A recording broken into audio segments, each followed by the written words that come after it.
it's now in a different environment than it was in the body, and so it's now behaving differently. So it has the capacity under different conditions to turn into cartilage or bone or adipose tissue, but when it's inside the body, his argument is that it does not do that.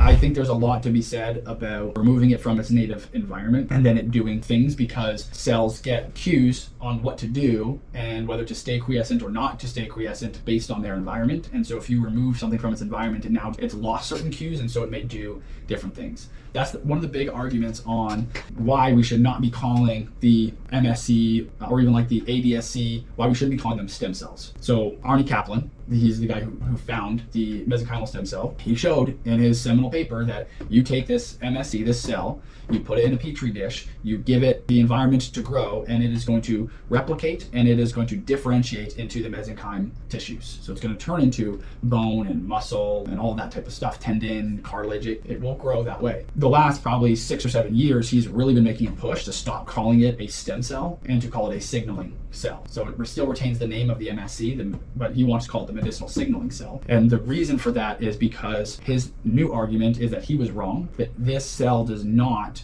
differentiate the way it does in a petri dish.